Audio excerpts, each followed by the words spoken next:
Salam, əziz və dəyərli dostlar. Hər birinizi uca Allahın salamı ilə salamlayıram. Bu dəfə də yenə sizin huzurunuza mənəvi səyahət kitabı ilə gəldik. Kitabdakı mövzumuz dəvətdir. Adətən biz dəvət deyərkən insanlara haqqa, həqiqətə, doğru yola dəvətdən bəhs edirik. Amma bu dəfəki dəvət yazıda Allahın bəndəsini, qulunu öz dərgahına doğru mənəvi çağırışından bəhs edir. Bir gecə qaranlığında üst tutub ona doğru getmək istədim. Yolumda əngəllər önümdə durdu, gedə bilmədim. Özümlə dərindən söhbətə daldım.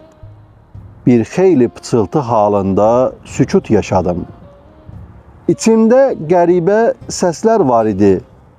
Uzaq diyarlardan haraylayırdı. Gəl artıq.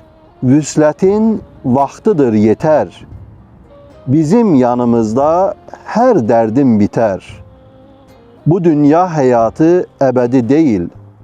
Özünə dön, əslinə dön, həqiqi kimliyin yurduna yönəl. Səslər qəribə idi. Alırdı məni məndən. Ruhum titrəyirdi, amma çıxa bilmirdi qəfəsdən. Bir inilti duyurdum ayrılıq naləsindən. İnləyirdi ruhum, titrəyirdi vücudum. Birdən anladım ki, bu bir dəvətdir.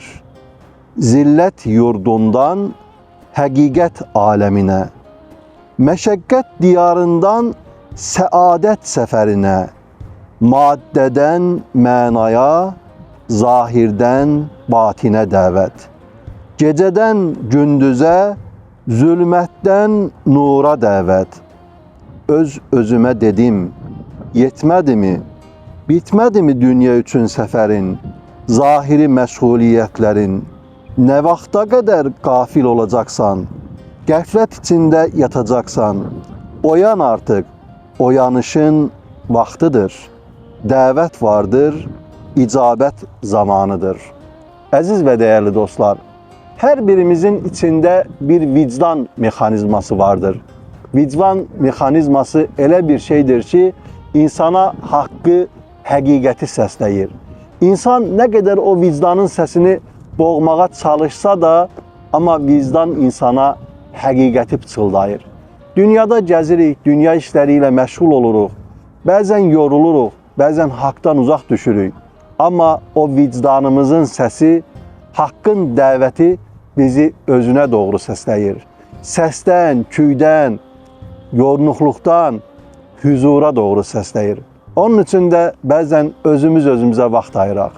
Özümüz öz içimizdə gizli olan Rəbbimizə vaxt ayıraq. Onunla dərdləşməyə, onunla söhbətləşməyə, onun dəvətinə icabət etməyə vaxt ayıraq ki, uca Rəbbimiz də bizi sevib və nəzər etdiyi qullarından etsin. Növbəti söhbətlərdə mənəvi kitabla, mənəvi səyahətlə huzurunuza gəlmək ümidi ilə Allaha əmanət olun.